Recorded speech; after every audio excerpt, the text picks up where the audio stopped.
Okay, 4వ రోజు మనం చూసాం ఏమేం చేశాడో. ఇప్పుడు 5వ రోజు ఆదికాండము 1వ అధ్యాయము 20వ వచనం నుంచి 23వ వచనం వరకు నోట్ చేసుకున్నారా? ఓకే, దేవుడు దేవుడు జీవము కలిగి చలించు వాటిని జలములు సమృద్ధిగా పుట్టించుగాకనియు పక్షులు భూమిపైన ఆకాశ విశాలములో ఎగురుగాకనియు పలికెను. దేవుడు జలములలో వాటి వాటి జాతి ప్రకారము మరి ఏమేం చేశాడంట? జలములు సమృద్ధిగా పుట్టించిన మహామత్స్యములు జీవము కలిగి చలించి వాటినన్నిటినీ దాని దాని జాతి ప్రకారము రెక్కల గల ప్రతి పక్షిని సృజించెను. అది మంచిదైన దేవుడు చూచెను. దేవుడు మీరు ఫలించి అభివృద్ధి నుండి సముద్ర జలముల్లో నిండియుడనియు పక్షులు భూమి మీద మరి విస్తరించుగాకనియు వాటిని ఆశీర్వదించును. అస్తమయ ఉదయం కలుగగా 5వ దినము ఆయను. రాసుకోండి. ఇప్పుడు 5వ రోజు గీతెట్టుకున్నారు కదా, రెఫరెన్స్ రాశారు కదా, అక్కడ రాయండి. పక్షులు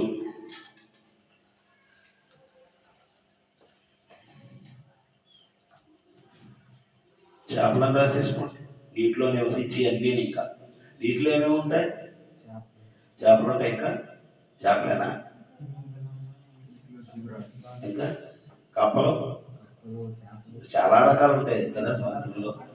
సముద్రంలో చలించి జీవం కలిగి, చలించటం అంటే కదలడం, కదిలేవి. భూమి పైన ఆకాశంలో పక్షులు ఉండాలి, నీటిలో చేపలు ఉండాలి అని దేవుడు ఏం చేశాడంట? మహామత్స్యాలు అంటే తిమింగలాలు. వాటన్నిటిని జాతి జాతి ప్రకారం రెక్కలు గల ప్రతి పక్షిని ఆయన పుట్టించాడు. కోడిపెట్టను కూడా, కోడిపుంజుని కూడా అక్కడ పుట్టించాడు అనమాట. ఈ పక్షులే కదా రెక్కలు కలిగినాయి. ఓకే, అప్పుడు 4 రోజులు ఏమనలేదు, కానీ 5వ రోజుకి జంతువులు వచ్చినాయి, పక్షులు వచ్చినాయి కదా. అప్పుడు దేవుడు వాటిని దీవించాడు. చూడండి ఏమనంటే, మీరు ఫలించి అభివృద్ధి పొంది చేపలారా సముద్రంలో నీటిలో ఉండండి, పక్షులారా భూమి మీద విస్తరించండి అని దేవుడు వాటిని ఏం చేశాడంట? దీవించాడు. పక్షులు చేపలు ఎవరి కోసం చేశాడు? ఆయన ప్రతిదీ మిస్ అవ్వకూడదు మనం కదండి. ఆయన అసలు సృష్టి చేయడం కనుక ఆయన ఆలోచన ఎవరి కోసం? మన కోసం అండి. ఇది మర్చిపోకూడదు. మనం ఆలోచించాలి, ఎందుకు నాకు ఇన్ని ఇచ్చాడు ఈయన? నా ప్రాణమా, చేపలు తిను, పక్షులు తిను, తాగు, పడుకో అంతే కాదు.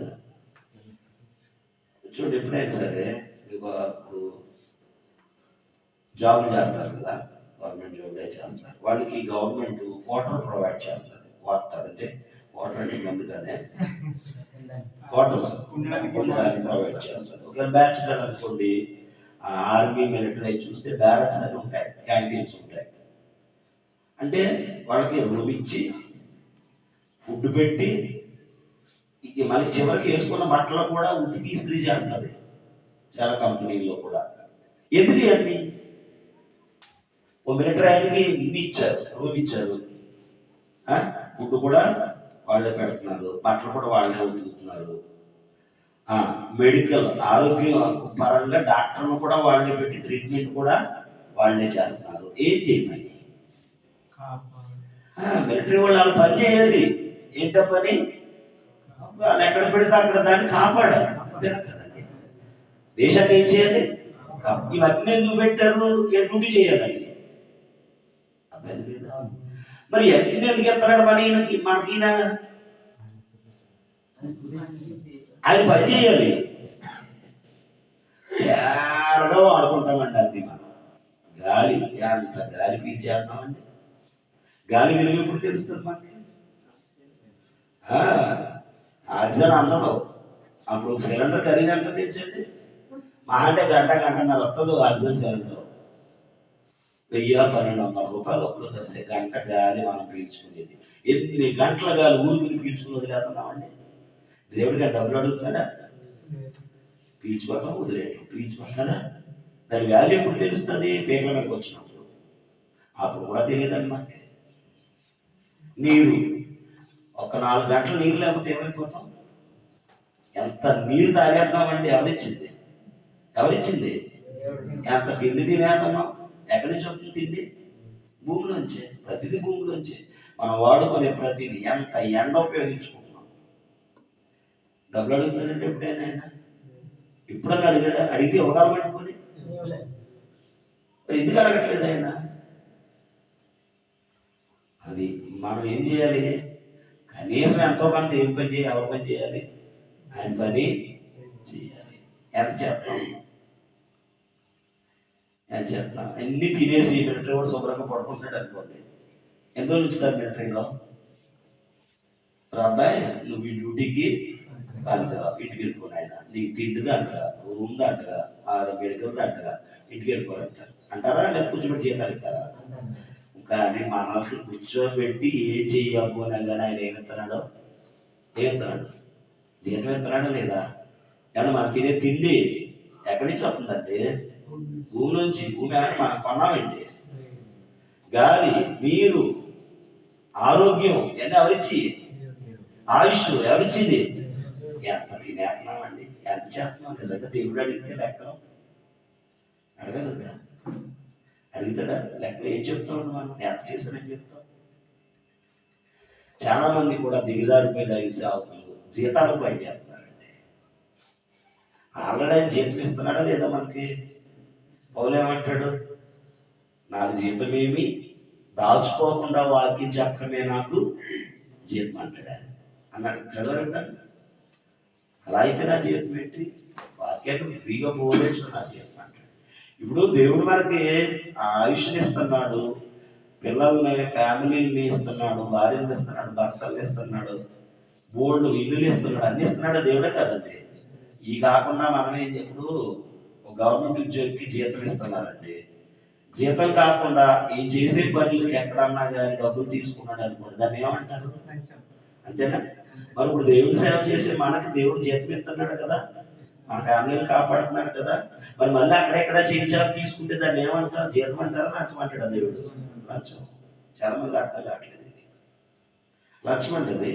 లంచము మనిషి కంటికి గుడ్డితనాన్ని కలిగిస్తుంది. అది కలిగిస్తుంది గుడ్డితనం. అంతే కదా. మనం ఏ సంస్థలో ఉంటే ఆ సంస్థ ఏం చెప్తే అదే బోధించాలి. అప్పుడు బైబిల్లో చెప్పగలమా? ఇప్పుడు మనం తీసుకున్న లంచం మన కన్నులను ఏం చేస్తుంది? గుడ్డితనం కలిగించింది. అందుకని నువ్వు బైబిల్లో చెప్పు, వాళ్ళ చెప్పిందే చెప్తావు. ఆశ్రమ సోదరులు ఉన్నారు, మరి అప్పుడు పూజిస్తున్నారు. పూజిస్తున్నారు లేదా? వాడు ఎందుకు చేస్తున్నారు, ఎందుకు బోధిస్తున్నారు? అలాగంటే అందులో జీతం తీసుకుంటున్నాడు. కాబట్టి లంచము మనిషి కళ్ళుని ఏం చేస్తుంది? గుడ్డితనం కలిగిస్తుంది. వాక్యం చూడలేవు. నేను ఎవరికిందా లేనండి, ఉండను. నాకు ఓపుకున్నంత వరకు చేతనైనంత స్వార్థ ప్రకటిస్తాను, నిజం ప్రకటిస్తాను. బ్రతకలేని రోజునే కాపేస్తాను. దీని మీద బ్రతకే మాత్రం, దీని మీద బ్రతకాలని మాత్రం ఆలోచించాం. ఎందుకు తెలుసా? దీని మీద బ్రతకాలనుకుంటే మనం సత్యాన్ని బోధించలేమండి. దేవుడు మనకు బలం ఇచ్చాడా? చేతులు ఇచ్చాడా? కష్టం ఇచ్చాడా? ఏదో పని ఇచ్చాడా? ఇచ్చాడు. రోజు వెళ్తున్నామా సువార్తగా? ఆదివారం వెళ్ళినా యాక్చువల్ ఆదివారమే కదండి. ఆ రోజు సెలవు కూడా. ఆ సెలవు కూడా ఎవరు ఇప్పించారు మనకి? దేవుడు ఇప్పించాడు. దేవుడు ఇప్పించాలండి. విశ్రాంతి బట్టి సెలవు అండి. అది మారిపోతుంది మళ్ళీ టాపిక్. ఇది ఆరాధన దినం, అది విశ్రాంతి దినం, శనివారం అంటే అది ఇజ్రాయేలీ వంద కాదు. అసలు మనకు సంబంధం లేదు. అది మనం వెళ్తాం, చరిత్రలో నేర్చుకునేటప్పుడు వెళ్తాం. మనం క్రైస్తవులు, ఇజ్రాయేలీలో కాదు. ఇజ్రాయేలీకి ఇచ్చాడు విశ్రాంతి దినం. మన క్రైస్తవులు మనకేమిచ్చాడు? ఆరాధన ఇచ్చాడు. ఇక దాంతో నాకు సంబంధం లేదు. కాబట్టి మరి ఖచ్చితంగా మనం దేవునికి ఎన్ని చూడండి, అన్ని కూడా ఇప్పటికీ భూమి పుట్టి ఇంచుమించు బైబిల్ ప్రకారం 6000 సంవత్సరాలు చెల్లర. ఎంత? 6000 సంవత్సరాలు చెల్లర. అప్పటి నుంచి కూడా భూమి, సూర్యుడు, చంద్రుడు, సముద్రం అన్ని, వర్షం అన్ని, మేఘాలు కూడా ఎవరి మాట ఏంటంటే ఎవరి కోసం ఏంటంటే మనం కూడా ఎవరి మాట వినాలి? మాట వినాలి. అని నచ్చినట్టుగా మనం ఉండడానికి ప్రయత్నం చేయాలి. ఒకరోజే రాదు అది, కానీ ప్రయత్నం అనేది మానకూడదు. ఓకే, 5వ రోజు రాసుకున్నాం కదా. ఏమేంటి 5వ రోజు? ఏంటి? పక్షులు, చేపలు. ఓకే, 6వ రోజు, 6వ దినం మనం రాసుకున్నాం.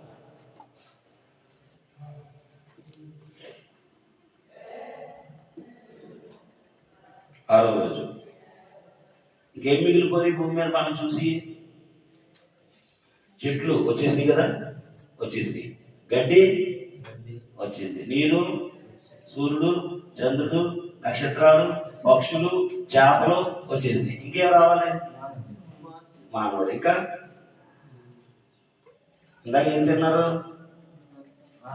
ఆహారంతో కూడా ఏం కలుపుకొని తిన్నారు? చికెన్, మాంసం తిన్నారు. ఎక్కడి నుంచి వస్తుంది అది? జంతువులు. సైన్యం వదిలేస్తారా మీరు?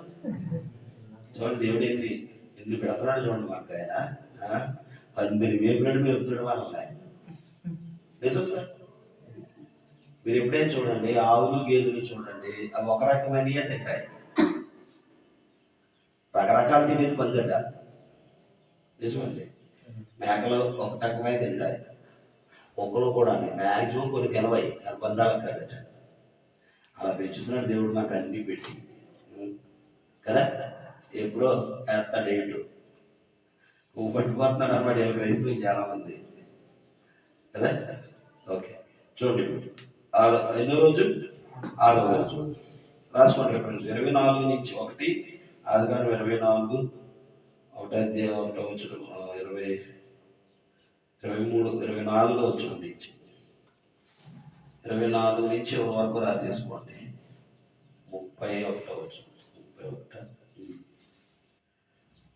దేవుడు వాటి జాతి ప్రకారం జీవం కలిగిన వాటిని అనగా వాటి జాతి ప్రకారం పశువులు, పురుగులు, అడవి జంతువులు భూమి పెట్టించగాకని పలికిన ఆ ప్రకారం ఆయన.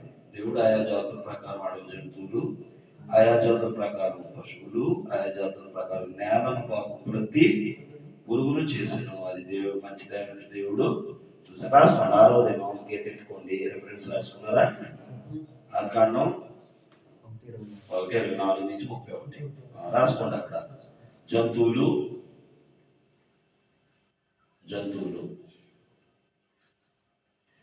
పురుగులు,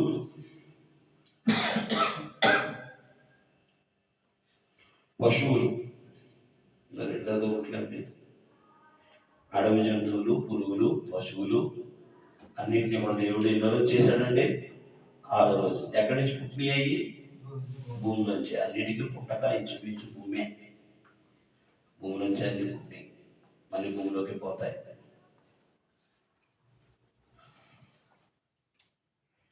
నెక్స్ట్ చూపుతాను చూడండి. దేవుడు మన స్వరూపం మందు మన పోలిక చొప్పున నరుల చేతుకు వారు సముద్రపు చేపలను, ఆకాశ పక్షులు, పశువులు, సమస్త భూమి మీద పాకు ప్రతి పురుగును ఏలుదురని జంతువులు ఏలుదుగా కానీ దేవుడు పలికెను. తన స్వరూపమందు నరులను సృజించెను, స్త్రీనిగాను పురుషునిగాను సృజించెను. రాసుకోండి. అక్కడే కంటిన్యూషన్. స్త్రీ పురుషులు, మనుషులు అని పెట్టుకోండి, లేకపోతే నరులు అని పెట్టుకోండి, లేదా స్త్రీ పురుషులు అని పెట్టుకోండి. 6వ రోజున దేవుడు జంతువులు చేశాడు, పురుగులు చేశాడు, పశువులు చేశాడు. వాటితో పాటు ఎవరిని చేశాడు? మనల్ని చేశాడు. మనల్ని ఎలా చేశాడు రాసేసుకుంటే 6 రోజులు సృష్టి వచ్చేది కదా. సృష్టి ఎన్ని రోజులు? 6 రోజులు. 7వ రోజున ఆయన ఏం చేశాడంటే రెస్ట్ తీసుకున్నాడట. అందుకని దాన్ని విశ్రాంతి దినము అన్నారు. విశ్రాంతి తీసుకున్నాడు దేవుడు సృష్టి చేసి. అంటే దేవుడు మన కొరకు ఏం చేశాడండి? కష్టపడ్డా లేదా? పని చేశాడు. 6 రోజులు ఏం చేశాడు? ఆయన పని చేశాడు. దేవుడు ఎందుకు పని చేయాలి మరి? మనకు మోడల్ అంతే కదండి. డాక్టర్ గారు అబ్బాయి డాక్టర్ అయిపోతున్నాడు ఇవాళ, అంతేనా? యాక్టర్ కొడుకు యాక్టర్ అయిపోతున్నాడు, పోలీస్ అయిన కొడుకు పోలీస్ అయిపోతున్నాడు చాలా మటుకి. మరి కష్టపడే దేవుని బిడ్డలో మనం కూడా ఏమవ్వాలి? ఏం చేయాలి? కష్టపడాలి వద్దా? కష్టపడాలి. దేవుడు ఎవరి కోసం కష్టపడ్డాడు? ఆయన పిల్లలమైనా మన కోసం కదా. మనం కూడా మన తోటి వారి కోసం, దేవుడిని నమ్ముకోవాలి వారి కొరకు మనం ఏం చేయాలి? కష్టపడాలి. 6 రోజుల సృష్టి చూసాం కదా. వాళ్ళిద్దరి పేరేంటమ్మా? ఆదాము. ఆదాము అంటే అర్థం మొదటి వాడు అని. హవ్వ అంటే అర్థం జీవము గల ప్రతిదానికి తల్లి అని పేరు అన్నమాట. అన్ని భూమి నుంచి దేవుడు పుట్టించాడు. దేవుడు అనుకున్న బిడ్డ ఇవన్నీ కూడా మాటతో చేశాడండి. కానీ ఆయన పిల్లలమైన మనల్ని మాత్రం మాటతో చేయలేడు. ఒక సెపరేట్గా మనం చేశాడు. పురుగుల్ని, పక్షుల్ని, జంతువుల్ని, చెట్లు చేసినప్పుడు కలుగుగాక కలుగుగాక కలుగుగాక అన్నాడట. కానీ మన దగ్గరికి వచ్చినప్పుడు మాత్రం ఆ మాట ఆయన అనలేదు. రాసుకున్న వైపు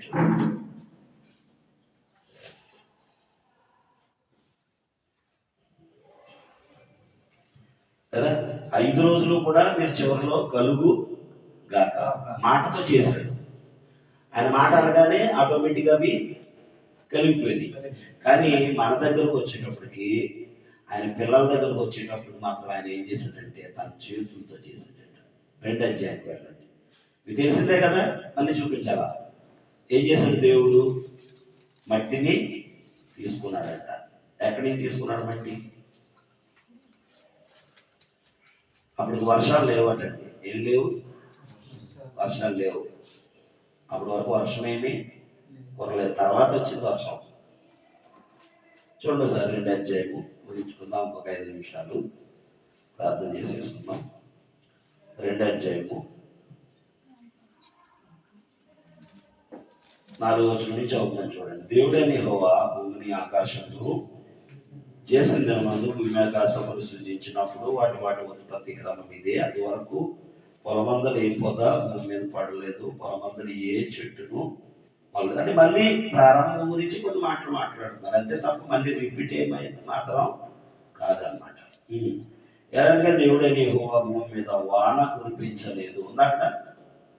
చదవరా 5వ వచనంలో, మా నేలను సేద్యపరచుటకు నరుడు లేడు, అయితే ఆవిరి భూమి నుంచి లేచి నేలను తడిపెను. దేవుడైన యెహోవా నేల మట్టితో నరుని నిర్మించటం అంటే కట్టడం, నిర్మాణం అంటే కదా. ఇల్లు కట్టదని ఏమంటారు? నిర్మాణం అంటే ఒక ఇల్లు ఎలా కడతారో మన బాడీని దేవుడు మట్టితో అలాగా చేతులతో చేశాడట. ఎంత శ్రాద్ధ చూడండి ఆయనకి. ఒక మట్టి బొమ్మను చేసి అందులోకి ఏం ఊదాడంట? జీవ వాయువు. దేవుళ్ళు ఇందాక ఆన్సువార్త 1 అధ్యాయంలో నేర్చుకున్నా. అదేందు వాక్యం ఉండేది, వాక్యం దేవుడు ఏంటను, ఆయనలో జీవం ఉండేది. ఉందా ఆయనలో? ఆ జీవం మనుషులకు వెలుగేంటని చదవాలి కదా. దేవుడు ఎవరు? ఆత్మ. ఎట్లా చెప్పండి? ఆత్మ, పరమాత్మ. అంటే అది మనలో ఉన్నట్టు, మనలో కూడా ఆత్మే ఉంది కానీ అది ఎంతది? మనలో ఉన్న ఆత్మని పరమాత్మ అంటామా? కాదు, చిన్నది అది. కానీ ఆయన అయ్యి బాబు, ఆయన ఈ ఆత్మలన్నీ ఆయనలో ఉన్నవే. ప్రపంచంలో ఎన్ని కోట్ల మంది ఉన్నారు, అన్ని ఆత్మలు కూడా ఎవరిలోంచి వచ్చి భూమి మీదకి అంటే ఇప్పుడు ఆయన ఎంత ఉంటాడు? అంతే కదా. ఆయన అంటాడు ఆకాశం నా సింహాసనం, భూమి అంటే ఆయన సింహాసనం. ఆయన కుర్చీ ఎక్కడ ఉందంట? ఆకాశంలో ఉందంట. ఆకాశంలో కుర్చీ వేసుకున్నాడంట. కూర్చుంటే జాగ్రత్తగా వినాలి, కాళ్ళు ఎక్కడ తగులుతున్నాయంట? భూమి మీద తగులుతున్నాయంట. అంటే కూర్చున్నాను అనుకోండి నేను ఇక్కడ, ఈ కుర్చీ హైట్ ఇక్కడ కదా, మోకాలు. అంటే మోకాలు నుంచి అరికాలకు అయింది ఎంత హైట్ అంట? భూమికి ఆకాశానికి. ఆకాశం ఎంత ఎత్తుంది? 1,000 కిలోమీటర్లు ఉంది. అంటే దేవుణ్ణి మనం ఏదో చిన్న బొమ్మలాగో లేదో చిన్న సిలువులాగో చూస్తే మనకేం అర్థం అవదు. ప్రపంచమంతా చూస్తున్నాడు ఆయన. ప్రపంచమంతా చూడాలంటే ఎంత పెద్దోడై ఉంటాడండి ఆయన. అంతే కదా. ఈ కొండ ఎక్కాలనుకోండి ఎంత దూరం కనపడుతుంది మనకి? ఎంత దూరం పెద్ద ఏమి కనపడదు. బాగా ఎండ ఉంటే 50 కిలోమీటర్లు చూడగలం మేము. కానీ దేవుడు 8,000 కిలోమీటర్లు చూస్తున్నాడు మనలో. ప్రపంచం అంతటినీ చూస్తున్నాడా లేదా? కింద పైన పక్కన ఎక్కిన అన్ని చూస్తున్నాడు లేదా ఆయన? ఎంత ఉంటాడు దేవుడు? అందుకే అంత పెద్దోడైనా మనమేమైనామో చిన్నగా చూస్తుంటాం. చీకట్లో కనపడదు అనుకుంటాం దేవుడికి. కనపడలేదు. మన తప్పులన్నీ ఎక్కడ చేస్తాం? చీకట్లో. ఎంత తెలివైన వాళ్ళు అంటే, ఎవడు చీకట్లో తప్పు చేస్తూ నన్ను ఎవరు చూడలేదు అంటే దేవుడు చీకట్లో కనపడదా? ఎంత అజ్ఞానంలో ఉండాలి చూడండి. మనిషికి కనపడదు కానీ ఎవరికి కనపడుతుంది? దాన్ని తప్పు చేసామండి, మనిషి చూశాడండి, కొడతాడు తిడతాడు అంతేనా? మరి ఆయన చూస్తే తిన్నగా తీసుకుని ఎక్కడ పడేస్తాడు? అయ్యి బాబు, మరి ఏది ఇప్పుడు పెద్ద శిక్ష? నువ్వు మనిషికి దాక్కుంటావా, దేవుడికి దాక్కోవాలా? మరి దేవుడికి ఎక్కడ దాక్కుంటావు? మనం ఎంత తెలివైన వాళ్ళు అనాలో, మనం అది తెలివి తక్కువలు అనాలో. చీకటి గదిలోను ఎవరు లేని చోట తప్పులన్నీ చేసేస్తుంటాం. ఎవరు చూడలేదని అలా తెలివైన వాళ్ళు అనమాట. దేవుడు కనపడదు, అంతేనా? తలుపులు అయితే కనపడదు, చీకట్లో కనపడదు. అలాంటి తెలివైన వాళ్ళు ఉంటారనే దేవుడు 139వ కీర్తనలో రాయించాడు. నువ్వు ఆకాశములకి ఎక్కినాను. చదివారా? చదువుతుంది సార్. 139 కీర్తన 139 నేర్చుకుందాం. వచ్చేవాళ్ళం నెక్స్ట్ కంటిన్యూషన్, నెక్స్ట్ క్లాస్లో మనం రిపీట్ అవుతుంది. ఎవరు మానకండి, నేర్చుకుందరు. కానీ 11 అధ్యాయం వరకు కూడా మనకి ఆదికాల చరిత్ర. 139 చదవండి. యెహోవా నన్ను పరిశోధించి తెలుసుకో.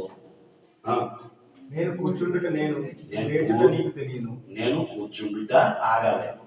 నేను కూర్చుండుట, నేను నిల్చుట, నేను చదవండి. నీకు తెలుసు. చదవండి. నాకు తలంపు పుట్టక మునిపే నీవు నా మనసు గ్రహించి. అసలు మనకి ఇంకా ఆలోచన సరిగ్గా రాకముందే మనం ఏం ఆలోచిస్తామో ఎవరు తెలుసట? దేవుడు తెలుసట. నా నడకను, నడిచి వెళ్ళేటప్పుడు నా నడక, నా పడకను, నేను పడుకున్నప్పుడు ఏం చేస్తాను, ఏం వేస్తాను వేస్తున్నాను. నీవు పరిశీలన చేయి. చాలా మంది ఏం చేస్తున్నారు ఈ మధ్యన అంటే, యవనస్తులు ఎక్కువ తప్పుడు ముసుగెట్టేస్తారు, లోపల సేవతో ఆడుతూ ఉంటారు. చాలా మంది యవనస్తులు, పెద్దవాళ్ళు కూడా అదే పని. వాడు పైకి ఏమో నిద్రపోయాడు, తప్పుడు ముసుగెట్టాడు, లోపల ఏం జరుగుతుంటుందంటే సెల చూస్తూ ఉంటాడు. అయిగా చూడకుండా అంటే అమ్మా నాన్న గప్పవు, మరి ఆయన్ని దుప్పటి తప్పేద్ద ఆయన్ని ఏమనాలండి? అంత తెలివైన వాళ్ళు మనకి పిల్లలకండి, ఆయన దేవుడు అన్ని చోట్ల ఉన్నాడు అని నేర్పించగలిగితే తప్పు చేయడం పిల్లలు. అని నేర్పించాలి మన పిల్లలు. నాయన నేను నీకు కూడా ఉంటేనే నేను చూస్తాను, కానీ నేను లేకపోయినా ఒక ఆయన చూస్తాడు. ఎవరైనా నేనైతే కొడతాను వదిలేస్తాను, ఆయన అయితే మరి నీకు చదువు రాకుండా చేస్తాడు రా, నీకు జాబ్ లేకుండా చేస్తాడు రా, ఆరోగ్యం పాటు చేసేస్తాడు రా, ఇలా మాట్లాడామనుకోండి వాళ్ళకి ఎవరంటే భయం వస్తుంది. నేర్పించాలి. నా నడక, నా పడక నీవు పరిశీలన చేసి. ఏం చేస్తున్నా నేను? నువ్వు నడిచేటప్పుడు ఆయన ఎందుకు ఎగ్జామ్ పరిశీలన చేయాలి? ఏమో దారిలో ఏమి వేసాలు వేసుకుంటే వెళ్తున్నావో. పడకెందుకు పడక కూడా చూస్తాడంటండి ఆయన. మన పడక చాలా తప్పులు మంచాల మీద కదా జరుగుతాయి. పడక, నడక, ఇంకా నా చర్యలన్నింటినీ, నా చర్యలు, నేను చేసే ప్రతి పని నువ్వు చూస్తాను, తెలుసుకొని ఉన్నావు. యెహోవా మాట నా నాలుకకు రాకమునిపే అది నీకు పూర్తిగా తెలిసి ఉన్నది. నేనేం బూతు మాట్లాడతానా, తిడతానా, కొడతా, లేకపోతే ఏం మాట్లాడుతున్నాను నేను? నా మాట నాలుక రాకముందే నీకు అది తెలుసు. వెనుక ముందు నువ్వు ఆవరించావు, చెయ్యి నా మీద ఉంచి ఉన్నావు. ఇట్టి తెలివి నాకు అగోచరము. అది అగోచరము, అది నాకు అన్నది. నీ ఆత్మ నుండి, నీ ఆత్మ చూపు నుండి, నీ చూపు నుండి నేను ఎక్కడికి పోదును నీకు కనపడకుండా. నీ సన్నిధి నుండి నేను ఎక్కడికి పోదును. నేను ఆకాశానికి వెళ్ళిపోతే అక్కడ ఉన్నావు. నేను పాతాళంలోకి వెళ్ళిపోతే అక్కడ ఉన్నావు. నేను వేకు రెక్కలు కట్టుకుని సముద్రం లోపలికి వెళ్ళిపోతే నువ్వు అక్కడ కూడా ఉన్నావు. చదవాలి. నీ చేయి నన్ను పట్టుకోను. నేను చీకటి, అంధకారం అంటే చీకట్లోకి వెళ్ళిపోయాను అనుకో, నన్ను ఎవరు చూడలేదు కదా, నువ్వు చూస్తున్నావు ఆయన.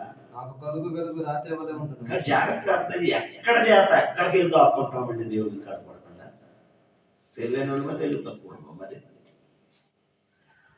ఎవరో చూడకూడదు అనుకుంటున్నాం, కానీ చూసేవాడు అన్ని చూస్తున్నాడు. యోనా ఎక్కడికి వెళ్తే ఆపుకున్నాడు? యోనా 6 అడుగుకి వెళ్ళిపోడంట అని ఎవరు చూడడానికి ఉన్నాడు? ఆయన చూడండి, స్వామి పోతా పైకి రారా అన్నాడంట. ఇద్దరు పోతా కదా, మనం దాక్కుంటే ఆయన కనపడకుండా ఉంటామండి. ఆయన అన్ని తెలిసినోడండి. ఆయన ఏం చేశాడంటే మట్టి బొమ్మను చేశాడు. ఆయనలో ఉన్న ఆత్మను ఎందులోంచి పంపించాడని ఉంది? ముక్కులోంచి. ఎందులోంచి? ముక్కు మూత ఎందుకు చచ్చిపోతామంటే అంతే. గాలి అందక కాదు, జీవం ఎక్కడి నుంచి వెళ్ళింది మన బాడీలోకి? అందుకని అది ఓపెన్లో ఉండాలి. ఇది ఓపెన్లో ఉండాలి, వెళ్ళింది కాబట్టి. ఓపెన్లో ఉంటేనే మనిషి బతుకుంటాడు. ముక్తే ఏమైపోతాం? నాసికారంధ్రంలో జీవవాయు కలిగి. మనం ఎంత గొప్పోళ్ళు అంటే ముక్కు మూతే చచ్చిపోతాం. అది మన గొప్పతనం. ఎంత మాటలు చెప్తాం కదా, నేను అంతటోండి కాదు ఎంతటోండి కాదు అన్న 3 నిమిషాలు ముక్కు మూతే ఏమైపోతాం? అది మన గొప్పతనం కదా. మన మాటలు ఎలా ఉంటాయి? బయటికి వెళ్తుంటాం కదా, అప్పుడప్పుడు ఏ రారా అంటాం.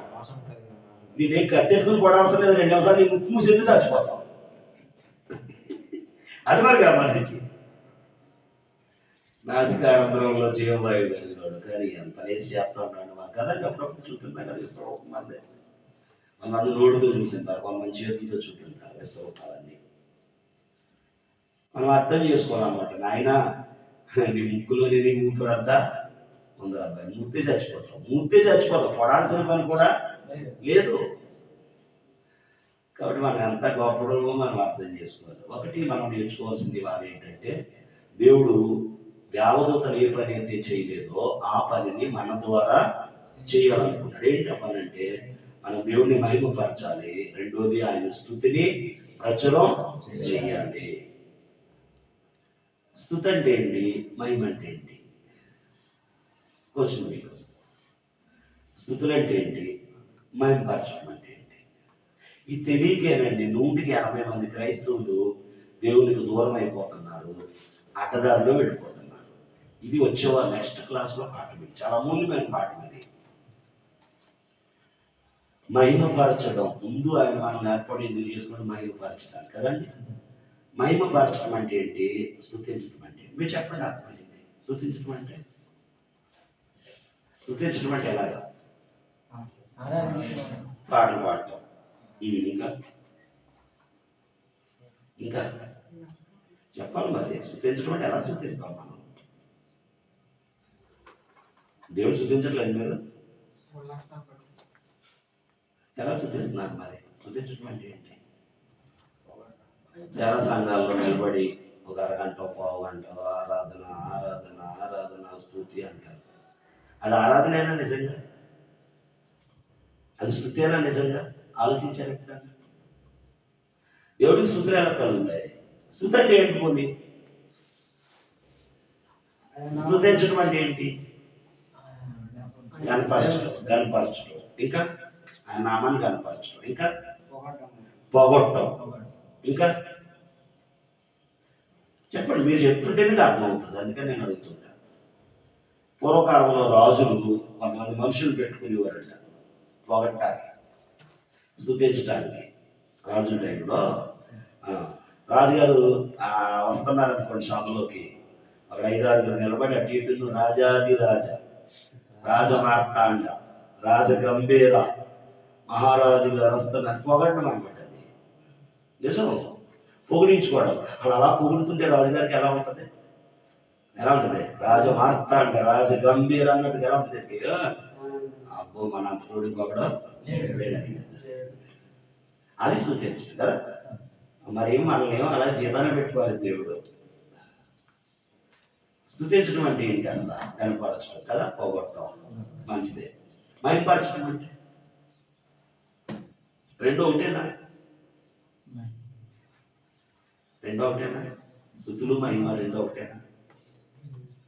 కొంచెం ఆలోచించండి. నేను మహిమ గురించి తర్వాత చెప్తాను. స్తుతులు ఎగ్జాంపుల్ మీకు చెప్తాను. మా అబ్బాయి ఉన్నాడు, మా చిన్నోడు. ఆయన ఉన్నాడు కదా, ఆయనకి బుక్స్ కొంటాను, మంచి బట్టలు కొంటాను. బర్త్డే వస్తే కేక్ పట్టుకొస్తాను. నేనే కానీ మీరు కూడా కొంటాను. అంతే కదా మీ పిల్లలకి. మంచి బట్టలు కొంటాం, వాచి కొన్నాం. మా అబ్బాయి బయటికి వెళ్ళి మా డాడీ ఎంత మంచోడు అనుకున్నా. మా డాడీ చాలా గ్రేట్, నాకు వాచి కొన్నాడు. మా డాడీ చాలా గ్రేట్, కొత్త బట్టలు కొన్నాడు. మా డాడీ చాలా గ్రేట్, చాలా మంచోడు. ప్రతి వారంలో 3 సార్లు చికెన్ పెట్టుకొస్తాడు. మా అబ్బాయి చికెన్ తీసుకెళ్ళాలి. ఓకే, ఇప్పుడు నా గురించి చెప్తున్నాడు బయట. అంటే నన్ను ఏం చేస్తున్నాడు? పోగొడుతున్నాడు కదా, నన్ను హైక్ చేస్తాడు. కానీ ఇంటికి వచ్చిన తర్వాత రే మంచినీళ్ళు ఎవరా ఏమన్నా అర్థమైందా? చదువుకోరా, చదవను, రే తేడా తేను అంటున్నాడు అనుకోండి. ఇప్పుడు నాకు మా అబ్బాయి అంటే ఇష్టం అవుతుందా, కోపం అవుతుందా? అదేంటి బయట చెప్తున్నాడు నా గురించి వాళ్ళు చెప్తున్నాడా? మా డాడీ గ్రేట్ వాచ్ కొన్నాడు, మా డాడీ గ్రేట్ బట్టలు కొన్నాడు, చెప్తున్నాడా లేదా? చెప్తున్నాడా లేదా? 10 మందిలో పొగుడుతున్నాడా లేదా? నా కోపం ఎందుకు వస్తుంది? నాకు కావాల్సింది ఏంటి? నన్ను పొగట్టం కాదు, నేను చెప్పినట్టుగా, అంతేనా? మరి తండ్రిగా నాకే ఎంత ఉంటే నన్ను కన్ని మనల్ని కన్నా ఆయనకి మీరు పాటలు పాడేసి స్తుతులు చెల్లించేసి మా దేవుడు యెహోవా లేకపోతే యేసుక్రీస్తుకి జయము జయమని ఊరంతా తిరిగేశారు. దొంగతనం మానట్లేదు, అబద్ధాలు మానట్లేదు, బూతులు మానట్లేదు, ఆదివారం నచ్చితే వెళ్తున్నాం లేకపోతే లేదు, బైబిల్ చదువుకోవట్లేదు, ప్రార్థన చేసుకోవట్లేదు. ఇప్పుడు దేవుడు సంతోషిస్తాడా? మా వాళ్ళు బోర్డు పాడేస్తున్నారు, డప్పులు ఎట్టేశారు, డోలక్కలు ఎట్టేశారు, కంజీలు ఎట్టేశారు, అజిబాబు తెగ పాడేస్తున్నారని సంతోషిస్తాడా? అర్థమైందని చెప్పింది. ఇవాళ 180 మంది క్రైస్తవులు ఎలా మిగిలిపోయాం మనం? పాటగాళ్ళు, ఆటగాళ్ళు, డబ్బులు లాయించేవాళ్ళు, గిటార్ లాయించేవాళ్ళు, యానంకో మెట్టెక్కితే అన్న సంఘాలు ఎక్కిపించేవాళ్ళు. వీటి వల్ల దేవుడు సంతోషిస్తాడా? మరి ఏంటి దేవుడికి కావాలని చెప్పండి? ఆయన ఒక్క స్తుతుల కోసమే మనల్ని పుట్టించలేదు. మనం ఆయనకి ఏం తేవాలి? మహిమ ఎప్పుడు వస్తుంది? మనం అంటే నోటితో రాదు, మన క్రియల రూపం. అంతేనే కదండి. ఇప్పుడు మా అబ్బాయి అన్నాడు, నేను ఇక్కడ జత కొనిచ్చాను, ఆ ఇంట్లో ఈ పాత బట్టలు అడిగి సరిపోనియో ఏయో ఒకటి పట్టుకెళ్ళి ఎవరో అడుక్కుని వాళ్ళు వచ్చారనుకోండి, వాడికి ఇచ్చాడు అనుకోండి, పట్టుకెళ్ళి నాకు ఎలా ఉంటుంది? ఇప్పుడు ఎలా ఉంటుంది? ఎంత సంతోషం అనిపించేద్దండి. నా బిడ్డ మంచి పని చేశాడు, అవునా కదా? మరి దేవుడు అలా ఆలోచించడా? మన పాటలు ఎక్కడ పోతున్నాయో తెలుసండి మీకు అసలు? నిజం సార్. మన కాను కూడా దేవుడి దగ్గరికి వెళ్దండి. మనం అనుకుంటున్నాం నేను అందించాను లచ్చిచ్చానని. ఖచ్చితంగా ఆలోచించాలి. మనం పుట్టించింది ఏదో ఆయన పొగిడేసి రాజాది రాజమార్తాండ రాజగంభీర అని పొగడతా కాదండి. దేవుని కీర్తి అల్లాలి అని అంటే అది మనం చేసే పనుల ద్వారా మాత్రమే వెళ్తాదండి. యేసు ప్రభు కీర్తి ఎందుకు నలుదిశలా వెళ్ళిందో తెలుసా? ఆయన పొగడలేదు దేవుణ్ణి. ఏం చేశాడు? నా తండ్రి చిత్త ప్రకారం నేను చచ్చిపోటానికి కూడా వెనకాడలేదండి ఆయన. అందుకంటే ఆయనకు మహిమ వచ్చింది. యేసు ప్రభు వారి దేవుడు ఏమంటాడు తెలుసా?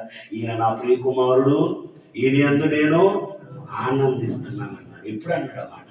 ఆయన బాప్తిస్మం తీసుకున్నాడు. అర్థమైపోయిందా దేవునికి ఏం కావాలో? ఇది మనకు తెలియట్లేదండి. ఇవాళ మనకి ఎవడు చెప్పట్లేదు, చెప్పడు. ఏ దైవ సేవకుడు చెప్పడు. దైవ సేవకుడికి ఏం కావాలో అదే చెప్తాడు. అది కడుపు నింపుకోవాలి. దేవుని ఆకలి తీర్చడం కాదండి ఆ దైవ సేవకుల ముఖ్య ఉద్దేశం. చాలా మందిది వాళ్ళ కడుపులు నింపుకోవాలి. మనల్ని వాడుకుంటున్నారండి, వాళ్ళు సంఘాన్ని వాడుకుంటున్నారు. మనం అలా మిగిలిపోకూడదండి. అర్థమైందని చెప్పింది. చివరిగా ఒక రిఫరెన్స్, మీకా గ్రంథము 6వ అధ్యాయము 6వ వచనం. అందరూ దీన్ని అండర్లైన్ చేసుకోండి, నోట్ చేసుకోండి. వచ్చేవారు నెక్స్ట్ మహిమా స్తుతుల గురించి కొంత వెళ్ళి అప్పుడు మనం నెక్స్ట్ కంటిన్యూషన్ అధ్యాయంలోకి వెళ్ళిపోదాం. మీకా గ్రంథం 6వ అధ్యాయము 6వ వచనం. ఇంకా చాలా మంది బైబిల్లో ఏది ఎక్కడ ఉంటుందో తెలియట్లేదు, కంటతో పట్టాలి. ఆదికాండం మనం చెప్పారు, మా అబ్బాయిని అడిగితే చెప్తాడండి. అది వాళ్ళ ఇద్దరు పిల్లలు చెప్పేస్తారు. ఆదికాండం, నిర్గమకాండం, లేవికాండం వరుస చెప్పేస్తారు వాళ్ళిద్దరు. చెప్పాలి అలాగా. మీకా గ్రంథం అందరూ తీయండి. పేజీ నెంబర్ కూడా చెప్పండి. ఎవరు గవర్నమెంట్ తీసుకోండి. 766 తీసుకోండి. చూడండి అక్కడ ఏం మాట్లాడుతున్నాడు దేవుడు. ఆలోచన ఏమి తీసుకుని వచ్చి ఏం తేవాలి నాయన నీకు? చూడండి, భక్తుడు క్వశ్చన్ వేశాడు, నాయన నేను ఏం తేవాలి నీకు? ఏం తీసుకుని రావాలి నేను నీ మందిరానికి? నువ్వు నన్ను ఆశీర్వదించాలంటే, నువ్వు నా పట్ల నువ్వు సంతోషించాలంటే నేనేం తేవాలి? ఎప్పుడైనా ప్రశ్న వేసుకున్నారా? ఏమి తీసుకుని వచ్చి నీ సన్నిధిని నేను యెహోవాను దర్శింతును. ఏమి తీసుకుని వచ్చి మహోన్నతుడైన దేవుని సన్నిధిని నమస్కారం చేయుదును. ఏం పట్టి రావాలి నేను? దహన బలులు, ఏడాది దూడలు అర్పించి ఇవన్నీ పట్టానా? మేకలు, కోళ్ళు, కుక్కలు పట్టానా? వేల కొలది ముట్టేళ్ళు, వేల కొలది నదులంతా సెంటు తైలం ఆయనకు సంతోషము కలిగించే మాట్లాడుతున్నాడు. మన పొగడతలో, మన పాటలో లేదా స్థుతులు ఉండాలి. కానీ స్థుతులు ఎలాంటివై ఉండాలి అని అంటే మహిమ పరిచేవిగా అర్థమవుతుందండి. ఇవన్నీ దేవుడికి సంతోషం ఇస్తాయా? మనం ఇచ్చే కానుకలు, మనం పాడే పెదాల పాటలు. మన పాటలు మామూలుగా ఉండవండి, కోటలు దాటేస్తుంటాయి నిజం సార్. కానీ పాటకు తగ్గ లైఫ్ అసలు ఒక్కటి కూడా కనిపించదండి మనకి, ఉంటుందా? నీవు లేకుండా నేనుందా, ఎంత సింపుల్గా పాడేతామో. ఆయన లేకుండా ఉండట్లేదా మనం? చెప్పండి సార్. ఆయన పక్కనైతే బతకట్లేదా? బతుకుతున్నాం లేదండి. దేవుడు ఎన్నిసార్లు మనం పక్కన అడగట్లేదండి. దొంగతనం చేసాం, అబద్ధాలు ఆడాం, మోసం చేసాం, పక్కన ఎట్టినట్టే కదా. చచ్చిపోయామా బతుకున్నామా? చచ్చిపోయామా? బతికలేవా? కానీ పాట ఏం పాడతాం? నువ్వు లేకపోతే నేను లేను, నా కొడుకుని ఇచ్చేస్తాను, నా జీవితం ఇచ్చేస్తాను, అంగీకరించి అంటాం. ఆయన 10 వయసులు అడిగితే నేను గంట రారంటే రా. పాటే కదండి మన ఇష్టం, పిల్లల్ని కదా కదిలించాల్సింది. అసలు ఎట్లా దేవుడి దగ్గరికి అది పాట? నేను పాడిన పాట, నేను చెల్లించిన స్థుతి దేవుడికి వెళ్ళిందా? ఎవరిని ప్రశ్న చేసుకుంటాం? చదవండి. ఏం తీసుకొస్తే దేవుడికి సంతోషం? చదవండి. కన్ను చేసుకున్నాను. నా అతిక్రమముకై నా జ్యేష్ఠ పుత్రుని నా కొడుకునిచ్చేనా? ఇది అబ్రాహాం ఇచ్చాడు కదా, అందుకని నా కొడుకునిచ్చేనా? అది ఇష్టమా దేవుడికి? చదవండి.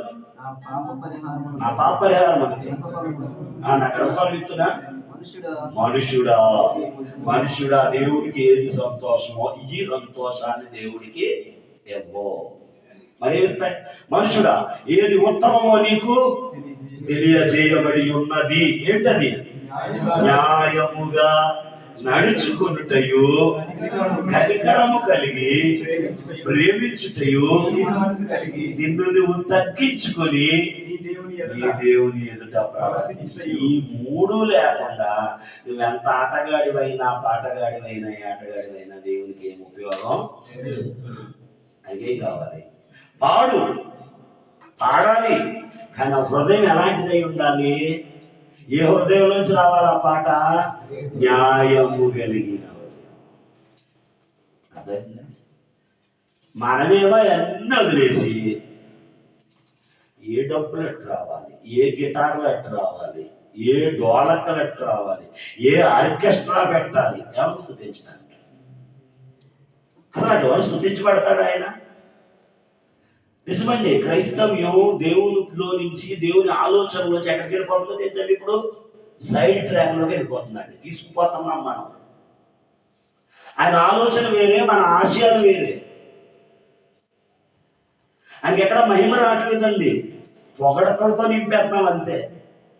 అసలు ఆయనకు పొగడతలు ఇష్టపడ్డండి. అది అందుకే చెప్తున్నాడు కదా, నాయన నీ మేకలు వద్దురా, నీ కోళ్ళు వద్దురా, నీ కొడుకునిచ్చినా వద్దురా బాబు, నాకు కావాల్సింది హృదయం ఎలా ఉండాలి?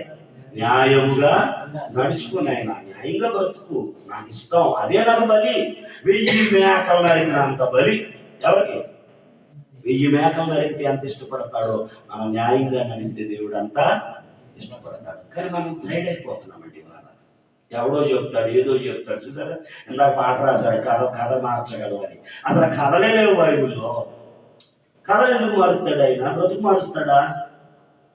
ఎవడో రాశాడు, మనం పాడుతున్నాం, లైకులు కొట్టేస్తున్నాం పాటకి. అబద్ధానికి లైకులు,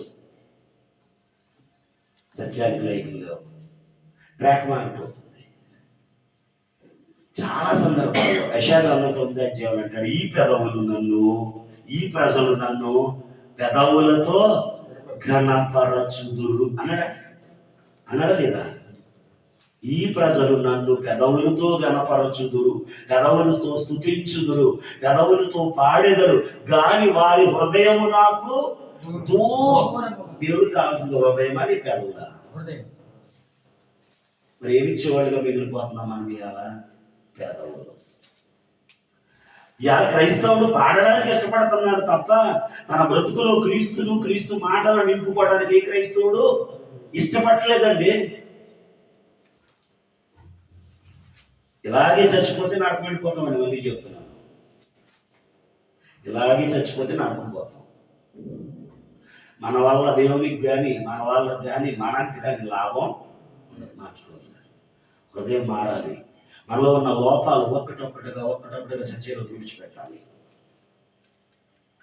నువ్వెంత చేయి, అది దేవునికి హృదయం బాగపోతే అంతే కదా. వేమన్న గారు మంచి పద్యం చెప్పాడు.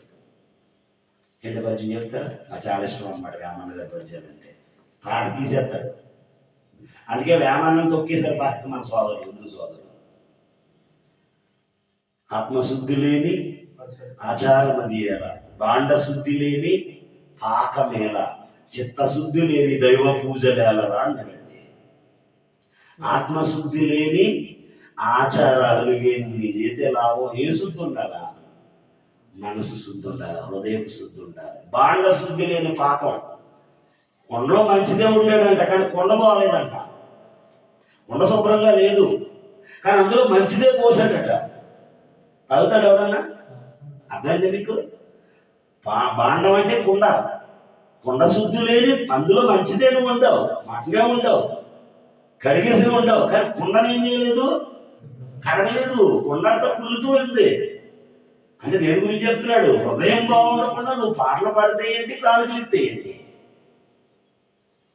దేవుడికి కావాల్సింది మన కానుకలు, మన స్థుతులు అవి కాదండి. మన జీవితం కావాలా, అంతేనా? ఆత్మశుద్ధి, చిత్తశుద్ధి లేని దైవ పూజలు. చిత్తశుద్ధి అంటే హృదయం బాగోకుండా నువ్వు ఎన్ని పూజలు, ఎన్ని పాటలు పాడితే లాభం ఏంటి? దేవుడు ఇష్టపడే అర్థమైన విషయం. కాబట్టి దేవుని కష్టం, దేవుని సృష్టి చేయడం కనుక మన గురించి ఆయన ఎంత ప్లానింగ్ కలిగి ఉన్నాడు. ఇవన్నీ ఎందుకంటే మన హృదయాన్ని ఎవరికి ఇవ్వాలి? మనం దేవుడికి ఇద్దామండి. మార్చుకుందాం సార్. ఏదో నేను చెప్పాను, ఏదో ఇదే సార్ వెళ్ళిపోయామంటే కాదండి. ఈరోజు చెప్పిన పాఠం ఉంది కదా, మిమ్మల్ని ఈ పాఠం ద్వారానే దేవుడి రేపు లెక్క అడుగుతాడు. ఈరోజు వరకు నీకు తెలియలేదు కదా, నష్టం లేదు. నీకు తెలిసింది కదా, ఖచ్చితంగా మనల్ని మనం ఏం చేసుకోవాలి? మార్చుకోవాలి. నా పాటలు కాదు, నా స్థుతులు కాదు దేవుడికి కావాల్సింది. నాకేం కావాలి? అదేం కావాలి? ఆత్మశుద్ధి కలిగినటువంటి పాటలు కావాలి. యెషయా అంటాడు 58లో, రక్షింపనేరగలిగినట్లు యెహోవా హస్తము కురుచ కాలేదు, విననేరగలిగినట్లు ఆయన చెవుడు రాలేదు. కానీ మీ పాటలు, మీ ప్రార్థనలు దేవుడి సన్నిధికి ఎందుకు అక్కర్లేదో తెలుసా? మీ పాపములు మీకు దేవునికి మధ్యలో అడ్డాలు వచ్చింది. మన పాటలు అక్కడికి వెళ్ళి వెనక్కి వచ్చాయి. పాపాలు అయితే ఎవరో పంపించే అవసరం లేదండి, ఆటోమేటిక్గా వెళ్ళిపోతాయి. కానీ మంచి పనులు వెళ్ళాలంటే మాత్రం, ఆ మంచి పనులు దేవుని దగ్గర చేరాలంటే, ఆ మంచి పనులు అర్పించే హృదయం ఎలా ఉండాలంటే దేవునికి మార్చుకుందాం సార్. విడిచిపెడతాం దొంగతనాలు, అబద్ధాలు, మోసాలు. నీళ్ళు తాగినట్టుగా చేసేస్తామండి మనం క్రైస్తవులు కదా. 10 పైసలు గడబద్దాలు, రూపాయి గడబద్దాలు. హర్షిస్తాడు దేవుడు. అసలు ఆ క్రైస్తవ్యం అంటే ఏంటంటే నీతిగా బ్రతకడం. క్రైస్తవ్యం అంటే అర్థం ఏంటి? నీతిగా బ్రతకడం, నిజాయితీగా బ్రతకడం. అలా బ్రతకేవాడు అయితేనే ఇక్కడికి రావాలి. నా ఇష్టానుసారంగా నేను బ్రతుకుతూ దేవుడిని పూజించాలంటే అసలు అది దానికి దీనికి సెట్.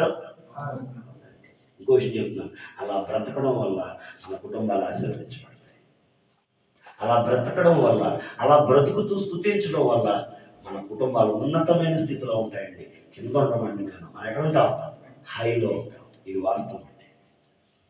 అలాంటి జీవితాలు మనందరికీ దేవుడు దయచేయను గాక. చక్కటి అవకాశాలు కల్పించిన పుణ్యారావు గారికి, అలాగే మరి సోదరులు మరి జాకవ్ గారికి, మరి ఎంతో ఓపికతో శ్రద్ధగా విన్న మీ అందరికీ వందనాలు. వచ్చే తరగతికి ఖచ్చితంగా అటెండ్ అవ్వండి. డేట్ ఎప్పుడు చెప్తాను. మ్యాక్సిమం మళ్ళీ 3 లక్షల వాడిని ఉంటుంది. ఆ విషయాన్ని గమనించండి. దేవుడు మనందరినీ దీవించును గాక. ఆమేన్.